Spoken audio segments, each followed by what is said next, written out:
Assalamualaikum warahmatullahi wabarakatuh. Saya di sini akan menjelaskan tentang biografinya Al-Farabi. Oke, langsung saja. Al-Farabi adalah seorang filsuf muslim yang lahir di Farab, Turkistan pada tahun 870 Masehi. Ia dikenal sebagai guru kedua setelah Aristoteles dan pengaruhnya terhadap perkembangan filsafat Islam sangatlah besar. Dalam bidang filsafat ilmu, Al-Farabi itu sendiri memiliki pemikiran yang cukup sistematis. Ia membagi ilmu pengetahuan menjadi dua bagian besar, yaitu ilmu teoretis dan ilmu praktis. Ilmu teoretis adalah ilmu yang mempelajari hakikat sesuatu tanpa memperhatikan manfaatnya bagi manusia.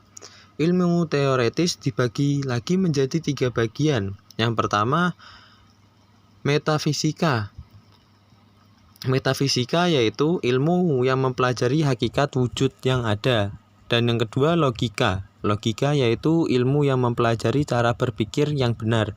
Dan yang ketiga, matematika, yaitu ilmu yang mempelajari bilangan, bentuk, dan ukuran.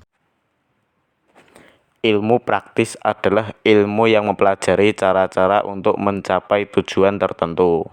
Ilmu praktis dibagi menjadi 2 bagian, yaitu etika, yaitu ilmu yang mempelajari moral dan tingkah laku manusia. Politik, yaitu ilmu yang mempelajari cara mengatur negara. Al-Farabi juga membagi ilmu pengetahuan berdasarkan objeknya. Ia membagi ilmu pengetahuan menjadi 4 bagian, yaitu ilmu alam, yaitu ilmu yang mempelajari alam semesta dan makhluk hidup. Ilmu kemanusiaan, yaitu ilmu yang mempelajari manusia dan kehidupannya. Ilmu sosial, yaitu ilmu yang mempelajari masyarakat dan hubungan antar manusia. Ilmu keagamaan, yaitu ilmu yang mempelajari agama dan ketuhanan. Pemikiran Al-Farabi tentang filsafat ilmu memiliki pengaruh yang besar terhadap perkembangan filsafat Islam. Berikut ini adalah beberapa pemikiran Al-Farabi tentang filsafat ilmu yang penting. Ilmu pengetahuan adalah penting untuk mencapai kebahagiaan. Menurut Al-Farabi, ilmu pengetahuan dapat membantu manusia untuk memahami hakikat wujud yang ada. Dan hal tersebut merupakan salah satu syarat untuk mencapai kebahagiaan. Ilmu pengetahuan harus dipelajari secara sistematis. Al-Farabi berpendapat bahwa ilmu pengetahuan harus dipelajari secara sistematis agar dapat dipahami dengan baik. Ilmu pengetahuan harus diajarkan oleh orang yang ahli. Al-Farabi menemukan pentingnya pengajaran ilmu pengetahuan oleh orang yang ahli. Agar para pelajar dapat memperoleh ilmu pengetahuan yang benar, pemikiran-pemikiran Al-Farabi tentang filsafat ilmu tersebut masih relevan hingga saat ini. Pemikiran tersebut dapat menjadi pedoman bagi kita dalam mempelajari ilmu pengetahuan filsafat. Al-Farabi adalah salah satu pemikir muslim paling berpengaruh dalam bidang filsafat. Karya-karyanya yang paling terkenal adalah Kitab Al-Mabdi Al-Falsafiyah atau Prinsip-prinsip Filsafat dan Ta'liyat Al-Mabdi Al-Falsafiyah atau Komentar atas Prinsip-prinsip Filsafat. Dalam karya-karyanya tersebut, Al-Farabi dapat memperkenalkan filsafat Yunani ke dunia Islam dan mengembangkannya dengan pemikiran-pemikirannya sendiri.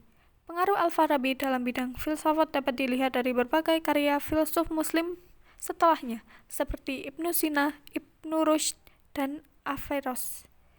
Karya-karya filsuf-filsuf tersebut banyak dipengaruhi oleh pemikiran Al-Farabi, terutama dalam hal epistemologi, metafisika, dan filsafat politik. Ilmu. Selain filsafat, Al-Farabi juga menguasai berbagai bidang ilmu seperti matematika, fisika, kimia, astronomi, dan musik. Karya-karyanya dalam bidang tersebut telah menjadi dasar bagi perkembangan ilmu pengetahuan di dunia Islam.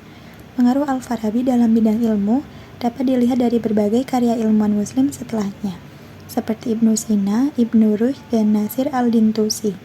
Karya-karya ilmuwan tersebut banyak dipengaruhi oleh pemikiran Al-Farabi, terutama dalam hal metode ilmiah dan kajian empiris.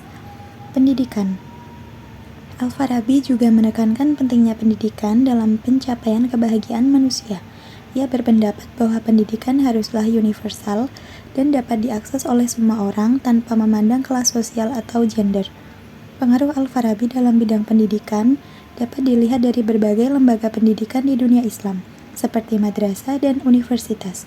Lembaga-lembaga tersebut banyak menerapkan pemikiran Al-Farabi dalam pendidikan, terutama dalam hal kurikulum dan metode pembelajaran.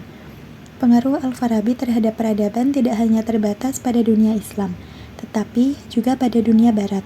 Karya-karya Al-Farabi telah diterjemahkan ke dalam bahasa Latin dan menjadi salah satu sumber utama bagi perkembangan filsafat dan ilmu pengetahuan di Eropa. Pengaruh Al-Farabi terhadap dunia Barat dapat dilihat dari berbagai karya filsuf dan ilmuwan Barat seperti Thomas Aquinas, Roger Bacon, dan William of Ockham. Karya-karya filsuf dan ilmuwan tersebut banyak dipengaruhi oleh pemikiran Al-Farabi, terutama dalam hal metafisika, epistemologi, dan filsafat politik.